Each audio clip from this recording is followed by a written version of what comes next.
All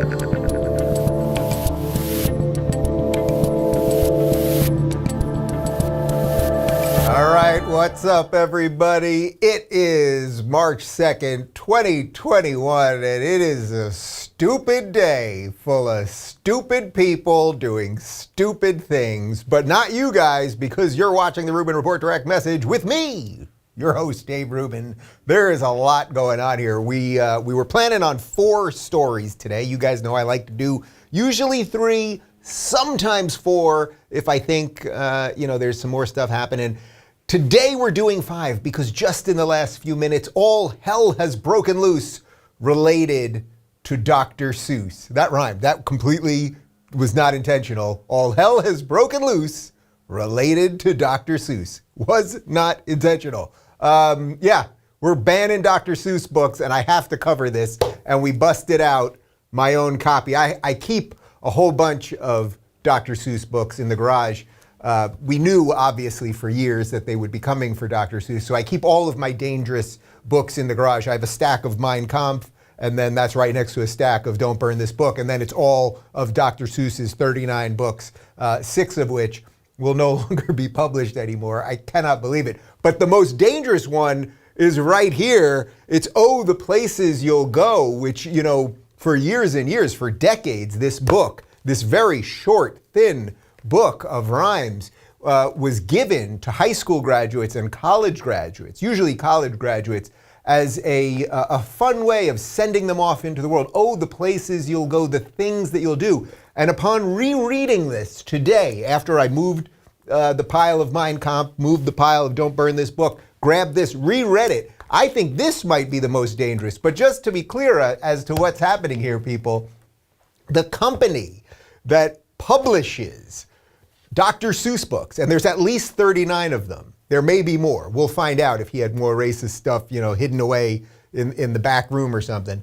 They have said that they are no longer going to sell 6 of his titles, and I've got all 6 of them for you here. Scary titles, each one of them. 1937's Mulberry Street. No, getting rid of that one. In 1947, he published McElligot's Pool. We're getting rid of that. McElligot's Pool, I suppose that is. 1950s, If I Ran the Zoo. You can only imagine what racist stuff was happening there over at the zoo. 1953, he had Scrambled Egg Super. Where did the eggs come from? How many villages did you have to destroy to get those eggs? This one, it's fairly obvious why they had to get rid of it. 1955's On Beyond Zebra. You can imagine with the black and the white, with the zebra, something wasn't right. And of course, in 1976, his truly racist manifesto, The Cat's Quizzer. These will no longer be published by Random House children's books anymore. Because, tolerance and stuff. Because we're becoming so evolved in 2021 that we're erasing books of 1937. Duh, right? It's obviously happening. But anyway, so I go into the garage there where I keep all of our sensitive racist books, all of the other racist things in the past that I have. I also have on DVD the Golden Girls episode when when Blanche and Rose are caught with mud masks on, which appear to make them look black. That episode has now been taken off Hulu. Yes, I am not making this up. Now, ironically, the episode is about how Dorothy's son, a white boy, is marrying a black woman, and the two families come together. But a white boy and a black girl marrying, that's against woke orthodoxy of the future, because you understand that segregation will be cool again, according to the woke people. We're going to have to be separate but equal, and not really equal too. But that's a slightly different topic. Anyway, so I went into the storage room there, and I busted out Oh, the Places You'll Go, because I thought, well, wait a minute. If these are the 6 books that they're banning, the 6 Seuss books, there's got to be others. He wrote 39. Did he just get all the racist stuff out with the zoo and the zebra and the eggs and the cat? There must be some other stuff. So I quickly read through this morning with my team, and I'm only going to read a couple pages for you here. But this, I would argue, Dr. Seuss's Oh, the Places You'll Go, that this is Dr. Seuss's most dangerous book. I'll read 3 pages to you, okay? Congratulations. Today is your day. You're off to great places. You're off and away. You have brains in your head. You have feet in your shoes.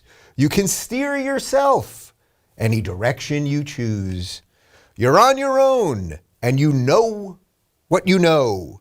And you are the guy who'll decide where to go.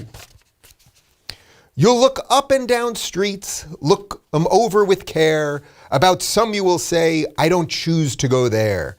With your head full of brains and your shoes full of feet, you're too smart to go down any not so good street. And you may not find any you'll want to go down. In that case, of course, you'll head straight out of town. And it goes on and on with this self-empowerment. And that is just, I mean, you know, for the wokesters, for the constant victim class, for those who love social justice and intersectionality and critical race theory and all of these things. You can't have people, you got brains in your head, you got feet in your shoes. This is the most dangerous book Dr. Seuss ever put out. You can't have people thinking they can make choices for themselves. You can't have people thinking that they have capacity over their minds and they can just get out in the world and do whatever they want. You have this book, this must be banned. So please, Dr. Seuss publishers, sure, you got rid of the cat's quizzer and it was problematic. Nobody's denying what that cat was up to. Beyond Zebra, you know, okay, fine. But this is the one. Okay, this is scary stuff. This is about individualism. This is about freedom. This is about going to get what's yours. And we you know, that just can't, this is 2021, okay? This isn't, you know, 1941, okay? When you could just go out there and do what you want. In our new woke society, our safe and secure society, we must eliminate books like this. You know, this thing is how many pages here? You've got, it doesn't even have page numbers. It doesn't even have page numbers. So you guys would like that, you wokesters, because I know you guys don't like math. So there's no page numbers on this thing. Anyway, he gets on a whole adventure and figures out that he's got to do it on his own. And whew, lordy, lordy. All right, let's talk about Canada, people. Canada's got some problems. You know, we oft joke about Canada, oh, they're above us, they're up to the north, and they're very pleasant, and they've got a lot of room, there's not a lot of people, and it's a big country, and they say a lot, and they like poutine, and things of that nature. But they've got some problems up there, mostly related to their absolutely ridiculous Prime Minister Justin Trudeau. But it's actually getting worse on the quarantine front. Right now, even, as you guys know, I interviewed Jordan Peterson this week, and by the way, his third book, I should say, Beyond Order, comes out today. And if you have not seen our full 2-hour interview, it's up on YouTube right now. But I wanted to fly to Canada to interview him, but they've got crazy quarantine situations there. It's worse in different provinces. Sounds like Montreal is particularly bad. But they have put out some new recommendations that are crazy. So this comes from Peel Medical up in Canada, and the Toronto Sun wrote a piece on this. I mean, this is just absolutely bananas. So according to the Toronto Sun, Peel Health has issued guidelines to parents instructing them to keep any children who have been sent home because a classmate has tested positive for COVID-19 isolated in a separate room from all other family members for 14 days. The severe guidelines, which apply even to small children who are dismissed from childcare, are being criticized by experts as harmful and not supported by science. Okay, so we've got a what to do chart. Before I dive into the chart specifically, I mean, just take a look at the chart, but the basic idea here, guys, that you're gonna have young children. So let's say you've got a 5-year-old in kindergarten and someone in their class gets COVID, and then you're gonna start isolating children for 14 days away from the members of their family. In essence, they're telling people to lock them in their bedroom, basically leave food by the door. Imagine the level of psychological damage you are gonna do to these children. Who believes any of these people that are supposedly the experts at this point as they destroy our families, as they destroy our jobs and everything else? Man, we have a lot of work to do. So let's look at the image here because it's quite bananas. The child must self-isolate, which means stay in a separate bedroom, eat in a separate room apart from others, use a separate bathroom if possible. If the child must leave their room, they should wear a mask and stay 2 meters apart from others. It is strongly recommended to test for COVID-19 on or after the date listed in your letter. And then any other children who live at the same address should stay home from school or childcare until their child who is close contact returns to school or childcare. Do not need to self-isolate in a separate room. So that's nice. So if your brother has COVID, you don't have to self-isolate in another room. You're free to roam around the domicile. They should not go out to play with friends or see anyone who don't or live with you. So if your brother's got it, you can't play with anyone else. These are sane people and sane recommendations. Adults living at the same address can go to work unless their child develops symptoms or tests positive. I'm not sure how that makes sense because I thought we were always watching out for asymptomatic spread as well. Should check for COVID-19 symptoms for everyone in the household every day. Healthcare workers should check with their employer about their organizational policy. This is completely insane. And I like Canada. I love touring in Canada with Jordan Peterson. We did about 20 different shows in Canada in different cities. A couple of them we went back to twice. One of my favorite cities in the world, and two of our best shows were in Calgary in Western Canada. I love Toronto as well. But this is completely bananas. And we are watching authoritarian governments just move on people. And I guess at the end of the day, no one's gonna do anything, right? Like if you're a parent and you listen to these regulations, you're an idiot. And you're, in some essence, you're a child abuser as well. You're gonna lock your child in a room for 14 days in your house. How about this?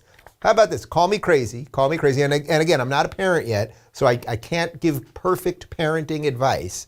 But perhaps if you're a parent and your child gets sick, you'll know what to do within your house. You don't have to lock the child in the basement and throw them fish heads once a week. Maybe that's not the best way to do it. Maybe you would know to keep them separate for a couple days. Maybe you would let them come downstairs every now and again or be in a main room, or you'd have other people wearing masks in the house, but you'd kind of figure it out for yourself. But no, Peel Medical, they're gonna figure it out for you with their ridiculous chart because they're better than you and you love orders because you're a good citizen.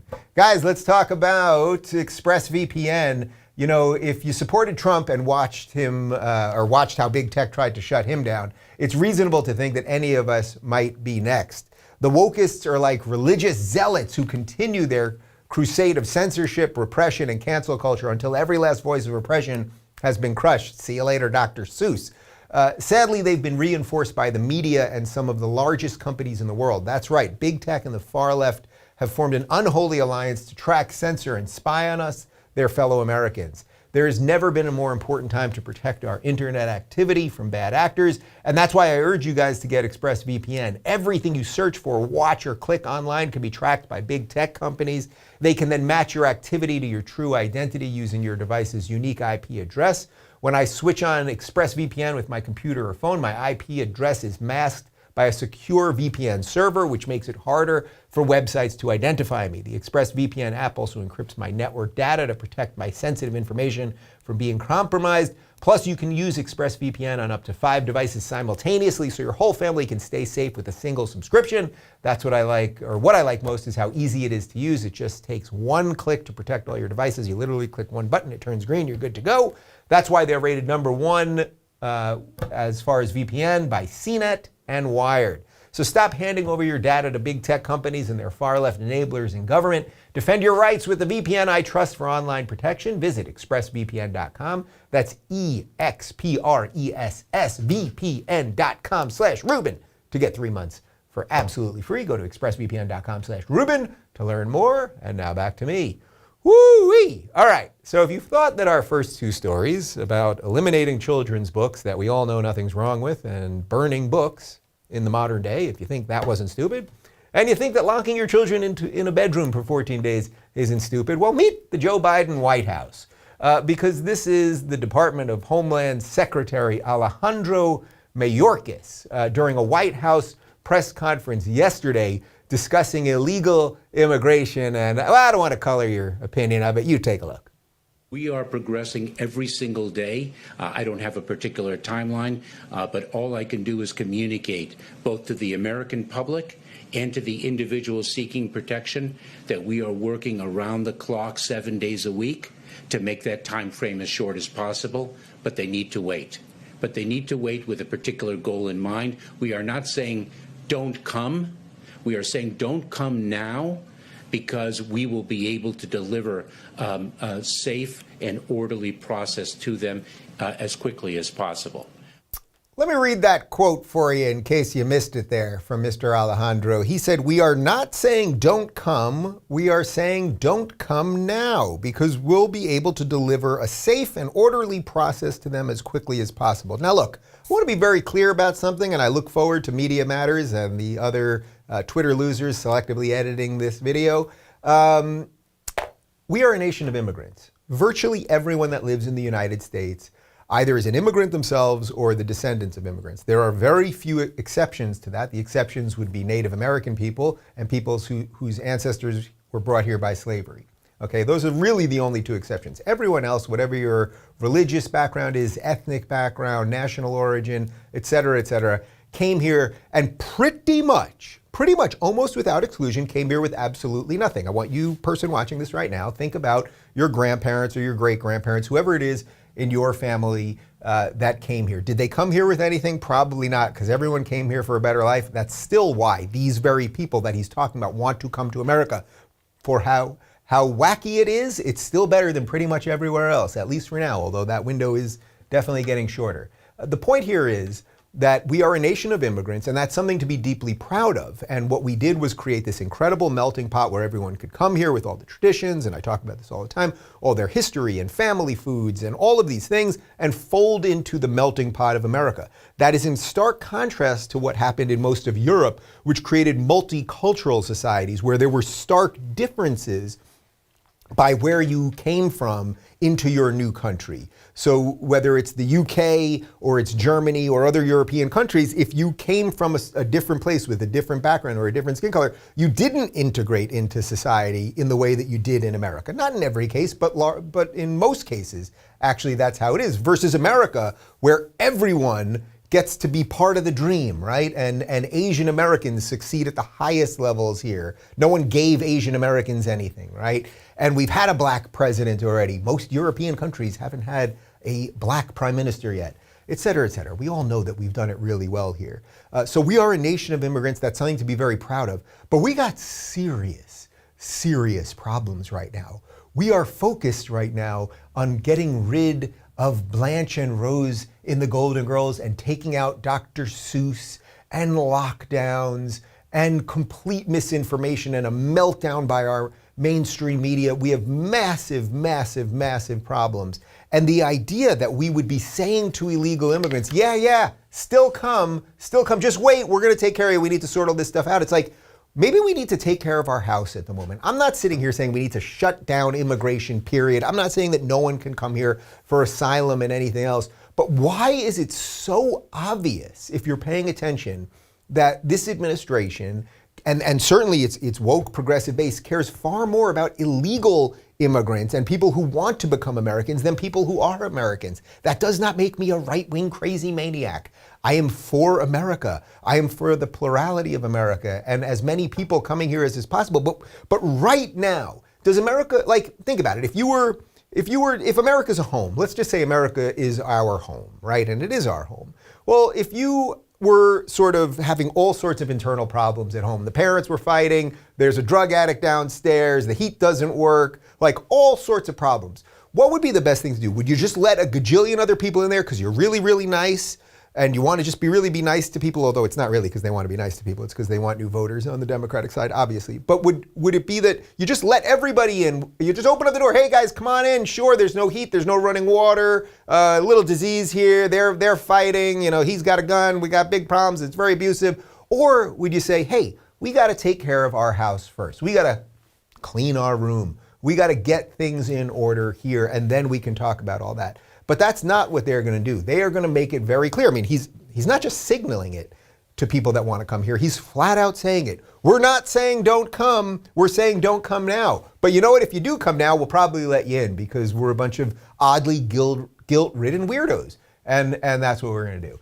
Anyway, I wanted to play this clip because I think it's worth noting that you're going to see, and this is my suspicion, and I'm pretty sure this will bear itself out over the next 3 years, you will see no position taken by this administration that would be thought of as a pro-American position. Meaning, sure, we're going to get into wars and we're going to blow up people in the Middle East again and things like that. But we are not going to do, which by the way is not a pro-American position, I was being sarcastic. We are not going to do anything that is for the American people first, meaning strengthen the American worker, build the middle class, cut taxes on people, get the government out of the way, open up the states. All of these things, we're going to have to fight for it as citizens, but it ain't coming from the administration. And that is a deeply depressing thought, but I'm pretty confident that that's how it's going to be. Let's talk about race, because we don't talk about race enough. Sure, we've banned 6 Dr. Seuss books, and that will help get rid of racism, much like getting Aunt Jemima off the syrup bottle. That did, if you've got if America was 100% racist last year, you take out Jemima, now I'd say you're 90% racist. Get rid of Uncle Ben, that's about 5%. Jemima was bigger than Ben, no pun intended. You're at 85%. You take out Dr. Seuss, I don't know, I'll give Dr. Seuss 15%, a lot of books, big breath of work, right? So now you're in your 60s, your 70s. Oh, lordy. Well, when I talk about the administration and how they constantly have their eye off the ball because they're obsessed with equity instead of what actually is happening. And by the way, my friend Peter Boghossian, who's been on the show many times, who's assistant professor of philosophy up at Portland State University, one of the things he often talks about is once any organization allows the ideas of social justice into the organization, it will no longer do its prime objective as cleanly or as well. In other words, if you're a company and you make pens, your goal should be to make the best pen possible, sell as many pens and all that. Once you let the ideas of social justice in and say, oh, we're not going to hire the best people who know about marketing a pen, we're going to do it based on the color of skin, or we're not going to hire the best people who know how to build a pen or actually make ink that's cheaper or blah, blah, blah. Once you start focusing, putting your resources on something other than the objective, which is to sell the pen, you're going to slowly destroy your company. And that goes for journalistic institutions, that goes for governmental institutions and everything else. Now, the reason I mention all of this is because there was a tweet yesterday from Anne Marie Slaughter. And actually, let's pull up Anne Marie Slaughter's Twitter bio first. Yeah, let's do her Twitter bio first. She's a patriot. She's an entrepreneur. I know most of you haven't heard of her. That's why I'm reading this. She's a mother and she's a mentor. Okay, pretty good. She's a thinker. All right, not bad. I like what's happening here. Then she's a feminist. Okay, if you're first wave, I'm good with you. She's the CEO of a place called New America. And here's where it gets interesting. She's a former Harvard professor, Harvard law professor. That's pretty powerful. She's the former Princeton dean, the dean of Princeton, people. And she's also the director of policy planning at the State Department. Okay, now we can come back to me. So this is a big woman. All right, this is somebody, Harvard, Princeton, State Department. This is someone who's well educated. She's obviously got the good ideas, and I assume she's doing good at the State Department. Let's look at her tweet from yesterday. She writes, "This is essential, but it's not just that without racial equity at home, we cannot be effective abroad. Why not start imagining what a foreign policy with racial equity at its core would look like?" And what she's referring to is the tweet you're seeing below there, which is a quote from Joe Biden. "There is no longer a bright line between foreign and domestic policy, and to push back against authoritarianism effectively, the U.S. must make racial equity a whole government effort." Now, can somebody explain to me what racial equity has to do with foreign policy? Should we be looking around the world and going, well, if we killed a couple Europeans, we should probably kill a couple Africans. And if we killed a couple women here, we should probably blow up a couple women over here. The idea of equity is ridiculous. It is the most dangerous idea flowing through society. The idea that your foreign policy would be based on equity, it just doesn't even make any sense. Like, it's not comparing apples and oranges. At least they're both fruits. The idea of equity in foreign policy, what would a sensible foreign policy look like? I actually lay it out in Don't Burn This Book. A sensible foreign policy, I'm for a strong military so that you don't have people messing with you, not so that you're invading countries, not so that you're bombing everybody. You have a strong military, so you say, hey, guys, don't do anything because we're going to smack you pretty hard. By the way, we had pretty solid 4 years of that under Orange Man. Now, what would equity mean in foreign policy? What does that mean? That if we bomb a little bit over here, we better bomb a little bit over here? That we have to, our foreign policy, that we have to have X amount of this color person represented and this gender person and this sexuality? None of it makes any sense, but they say, I mean, this is a woman who was the dean at Princeton, a Harvard law professor. And let me just read the quote again. Let's pull it up just one more time. Just the level of stupidity, like it's just meaningless drivel that they put out there as if it means something. This is essential, but it's not just that without racial equity at home, we cannot be effective abroad. Why not start imagining what a foreign policy with racial equity at its core would look like? What could you possibly mean by foreign policy should have racial equity at its core? And by the way, without racial equity at home, not racial equality like that Martin Luther King guy wanted, and they'll get him like Dr. Seuss soon enough. They're going for the doctors now. First you take out Seuss, then you take out MLK Jr., okay? You want racial equality, not racial equity. We got work to do, people. We got work to do. Again, this is someone who, this isn't like, the reason I want to do this tweet, it doesn't matter that you've probably never heard of her. I mean, this is someone who works in the State Department, who is a blue check Twitter person, who was the dean of Princeton, who is a former professor of law at Harvard. And then they string together, and this is why social justice makes so many people so stupid. They string together these words as if it means anything. Just one more time, racial equity should be at the core of our foreign policy. Really think about that, and do let me know in the YouTube comments what racial equity at the core of our foreign policy could possibly mean. It means absolutely nothing. But not only does it mean nothing, the previous part of her sentence, racial equity at home. You can't have racial equity. You can have racial equality, which is what we have. If you were to show me that there was a law in place that segregated or punished a certain type of person based on the color of their skin, I would be against that law. We used to have those types of laws. We don't have those types of laws anymore. The idea of racial equity is that we're going to use the power of the state to rejigger the society and the economy. And by the way, you want to really go down that road? You guys really want to do that? Well, the end result of this new move on equity is that we will have systemic racism, we will have institutionalized racism, and it will be against white people. These people will put laws in place that will ensure that white people will be punished. And by the way, at that Harvard place that she was a law professor, you all know this, but they openly discriminate against Asian people because too many Asians worked too hard and got too educated. Not that people gave Asians anything, right? Were there a ton of Asian people that came here with anything? A lot of my Korean friends, their grandparents came over with a lot. No, complete nonsense. It's not just Asian, it's Japanese, Chinese, whatever it might be, okay? But this is what they're pushing on us, and just wait till they're the ones, the people who scream about systemic racism. While it doesn't exist in the system, although it does exist, racism as a thing, it's part of the human condition, and we should do our best to eliminate it, they are the ones that are going to be putting racism in the system. But if you thought that the stories that I've done thus far weren't stupid enough, I want to talk to you about Andrew and Chris Cuomo, the Cuomo brothers, one of whom is a CNN anchor and one of whom who is the governor of New York, although perhaps for not much longer, because as you've probably heard over the last couple of days, there have been a couple scandals brewing where Andrew Cuomo, the governor of New York, has been accused of sexual harassment. Now, I'm not even going to comment on the veracity of the claims. That is for people to discover what's true and what's not true. I know we were supposed to believe all women before, and Me Too, and all that whole thing. And then it was like, oh, believe women if they're accusing Republicans like Brett Kavanaugh, but don't believe them if they're accusing Democrats, and it's all very weird. But in any event, Andrew Cuomo is being accused, I think now by 3 women of some level of sexual harassment. And his brother, Chris Cuomo, who has interviewed him countless times and done ridiculous, silly comedy skits with giant cotton swabs on CNN. Well, his brother addressed the accusations against Andrew on his CNN show last night, and let's take a look. Before we start tonight, let me say something that I'm sure is very obvious to you who watch my show. And thank you for that. You're straight with me, I'll be straight with you.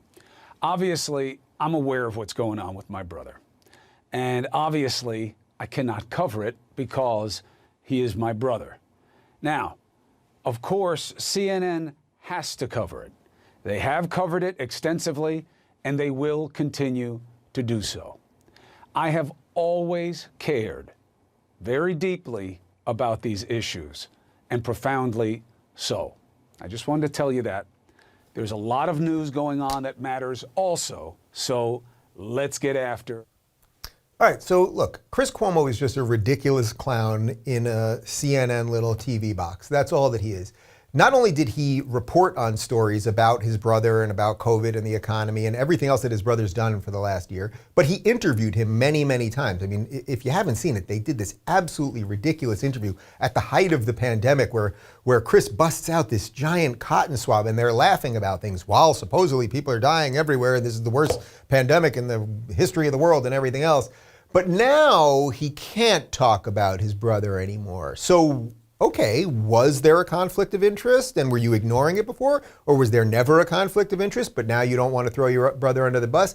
But this is just completely consistent with the sort of insider nonsense that is mainstream media and politicians. Half of the people on these networks that are your news anchors that are supposedly bringing you truth, half of them worked for the administrations, much like George Stephanopoulos, who I think was chief of staff in the Clinton administration. Do you think you're getting really honest information from ABC's chief White House correspondent or whatever he is, chief of news, when he worked for the Clinton administration? And there's a million other examples of this. People go into politics, they usually fail there or they screw things up and then they get jobs as cable news anchors. This one's a particularly sort of perverse, gross, incestuous version of it. Because it's like for this last year, there were all the sycophants, all the blue check sycophants who were like, it's so cute watching Chris Cuomo and Andrew Cuomo talk to each other it's so cute. They're both handsome and who's cuter and blah.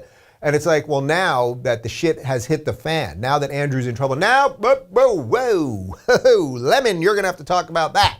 Acosta, you're going to have to talk about that. I can't talk about that. When it was looking pretty good for him before the whole scandal blew up and, he killed all those people by putting them back into old age homes, then I can talk to him and joke with him during the pandemic, but not anymore.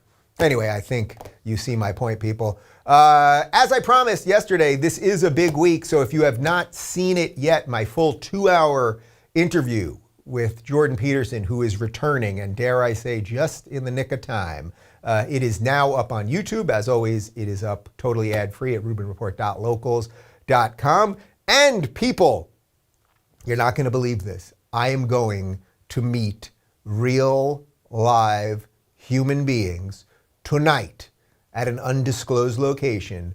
Members of the Rubin Report community will be coordinating. We are going to a bar together. We're going to have drinks. We might have chicken wings, something that Andrew Cuomo once said doesn't count as a meal. We'll decide. We'll decide tonight. At 2 o'clock today, I will be posting the location for members only at rubinreport.locals.com. I know that a whole bunch of people are coming already. We're going to meet at 6 o'clock tonight here in Los Angeles. That's 2 o'clock Pacific. I'll be posting the location. Again, that's members only. And then we'll be meeting at 6 o'clock, and I'll hang out till we've all shook hands and cheered and clank glasses and all that good stuff. So I look forward to actually seeing real human beings. It's a beautiful day in Los Angeles. We'll hang out outside because it's highly illegal to be indoors with other humans. And again, Jordan Peterson interview, LA meetup today, rubinreport.locals.com. And whatever you do, do not buy this book, okay? Hitler, the leader of the Nazis, wrote a book once, okay? It's called Mein Kampf, My Struggle. And that's a dangerous book. But this, I read the first 3 pages for you guys, just at the top of the show. The self-empowerment of this book, the idea that you should go out and get yours, the idea that the world is yours to conquer, that it's your oyster and you've got a chance because you've got a brain in your head and feet in your shoes, that is the most dangerous idea out there. So get this book. A minute ago I said don't get it, but what I really mean is get this book. Get this book really quick before they take this away, because this is far more dangerous than the zebra book or the cat book or the other books. That you can do it on your own. That's what I believe. I hope that's what you believe. Have a good day. I look forward to seeing you guys tonight. Later.